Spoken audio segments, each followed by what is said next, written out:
Praise God, isang pinagpalang araw po sa inyong lahat muli. Sa araw na ito, sumaatin ang biyaya at pagpapala ng ating Panginoon. At muli po, sa araw na ito, ang ebanghelyo na ating pagninilayan ay mula po sa ebanghelyo ayon kay San Lucas. Kabanata po ay 11, talatang 14 hanggang 23. Minsan nagpapalaya si Jesus ng demonyo at ito'y pipi. Nang lumabas ang mga demonyo, nakapagsalita ang pipi at namangha ang mga tao. Ngunit sinabi ng ilan sa kanila, pinalalayas niya ang mga ito sa tulong ni Beelzebul, na pinuno ng mga demonyo. Gusto naman ng iba na subukin si Jesus at humingi sila sa kanya ng tanda galing sa langit. Alam ni Jesus ang kanilang iniisip, kaya sinabi niya sa kanila, mabubuwag ang bawat kahariang nagkakahati-hati at magigiba roon ang mga sambahayan. Ngayon, kung nagkakahati-hati na si Satanas, paano magtatagal ang kanyang kaharian? Di nga ba't sinasabi ninyo na nagpapalayas ako ng mga demonyo sa tulong ni Beelzebul? Kung sa pamagitan ni Beelzebul ako nagpapalayas ng mga demonyo, paano naman mapapalayas ng inyong mga kaanib ang mga ito? Sila mismo ang nararapat sumagot sa inyo. Sa daliri ng Diyos, ako nagpapalayas ng mga demonyo. Kaya sumapit na sa inyo ang kaharian ng Diyos. Kung sandatahang pinababantayan ni malakas ang kanyang palasyo, hindi magagambala ang kanyang mga pag-aari. Pero kung sasalakayin siya ng mas makapangyarihan sa kanya at talunin siya, maaagaw rito ang kanyang mga armas na kanyang inaasahan at ipamamahagi ang kanyang mga ari-arian. Ang hindi panig sa akin ay laban sa akin, at ang hindi nagtitipong kasama ko ay nagpapangalat.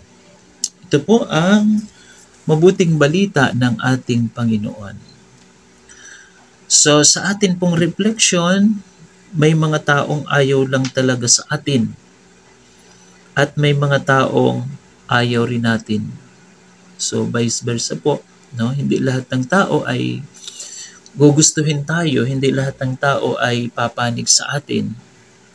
Ano po, may mga tao tayong gusto at meron ding mga aayaw sa atin. Yan po ang reality. Sabi nga, we cannot please everybody. At kahit tayo ay may mga pinipili rin minsan na mga tao o mga pinakikinggan. Kaya pag kung gusto-gusto natin yung tao, minsan kahit walang sense yung kanyang sinasabi, ay nakikinig tayo. Pero kapag ayaw natin dun sa tao, kahit anong ganda nung kanyang sinasabi, hindi tayo nakikinig. So sa atin pong ebanghelyo, ayan ang makikita po natin, no? Hindi lahat ng nasa paligid ng Panginoon ay gusto siya, no? Merong naroroon para siya ay hanapan ng kapintasan or ng mga pagkukulang. Kaya nga, kahit anong gawin nila o gawin natin, hindi ganoon kadaling maalis ang pagkainis. Yan. Hindi kadali na maalis ang pagkainis. Sa ebanghelyo ngayon, para bagang wala nang tamang ginawa sa Jesus. Ano po, kasi marami nga po yung sumusunod. Hindi naman lahat, pero andun sila para lamang maghanap ng kapintasan ng Panginoon. Noong pinagaling niya ang mga may sakit, pinalakad ang mga lumpo, pinatawad ang kasalanan ng mga tao, yan, pinaghihinalaan pa siyang kaanib ng demonyo. So mapapansin po natin na lahat ng ginagawa ng Panginoon ay mabuti, pero yung mga tao na iba po, hindi lahat ay Sinasabi nga na siya ay prinsipe ng mga demonyo o si Beelzebul nung ang Panginoon ay nagpapagaling at even nung siya po ay nagpapalayas ng demonyo.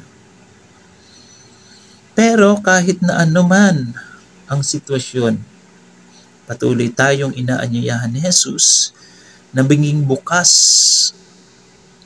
at magmahal sa lahat. Alam natin na hindi ito isang madaling gawain, ngunit kung totoo ngang tagasunod tayo ni Jesus, dapat nating sundin ang kanyang mga yapak. Ayun po. So, sa kabila no, na maraming tao ang ayaw sa atin, pero ang gusto pa rin ng Panginoon ay we have to learn no, na sila po ay mahalin kahit ayaw nila sa atin. No? Kaya nga may utos ang Panginoon na love one another, no? Pero ang pinakamabigat ay yung love your enemies. Hindi dahil kaaway natin sila, kundi dahil ayaw nila sa atin. At kahit ayaw nga nila sa atin, ang utos ng Panginoon ay kailangan natin silang mahalin at tanggapin. So hindi po madali yung bagay na yon, no?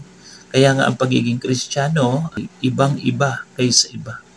Kung sa mundo ang kaya lang mahalin ay yung mga nagmamahal, ang kaya lang tumulong ay yung tumutulong sa kanila, sa ating mga Kristiyano ay hindi mo lamang kayang mahalin yung mga nagmamahal sa iyo, mga tumutulong sa iyo ang kaya mong paglingkuran, kundi kahit yung mga taong ayaw sa iyo, sinisiraan ka, at hinahanapan ka ng mali, ay ang utos ng Panginoon, mahalin pa rin natin sila.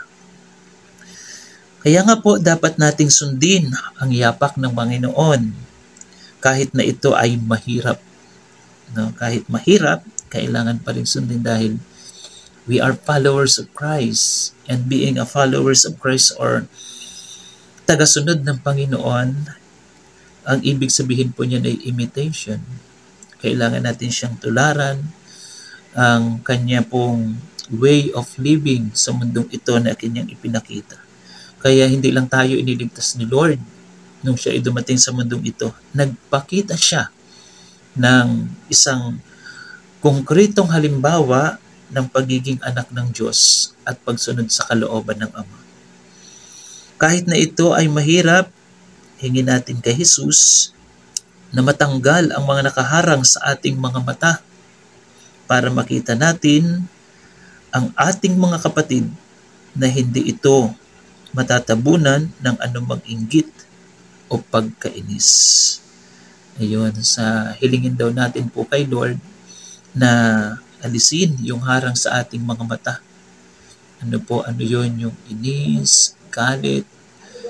Sa pag inalis siya ng Panginoon, ano po yung lalabas sa ating puso, sa ating pagkataod sa ating buhay, walang iba kundi ang pagmamahal, pagtanggap sa ating kapwa, kahit ayaw nila sa atin. So, we cannot please everybody, kahit napakaganda, kahit napakabuti ng ating intention o ng ating ginagawa, may mga taong talagang panig sa atin, at may mga taong kahit maganda ang ginagawa natin, kapag ayaw sa atin, hindi tayo tanggap. Pero ano po ang challenge? Kahit hindi nila tayo tanggap, kahit naiinis sila sa atin, ang challenge po ay kinakailangan pa rin natin silang tanggapin at pag-ukulan ng pagmamahal katulad ng ating Panginoon. Kaya nga po sa araw na ito, nawa ay patuloy tayong maging iba kaysa iba bilang mga lingkod at mga anak ng Diyos na buhay. Pagpalain nawa tayo ng Panginoon at sumaatin po ang kapayapaan. Ito po ang inyong ka-inspired Brother Ervin Pedernal. God bless us all and count your blessings.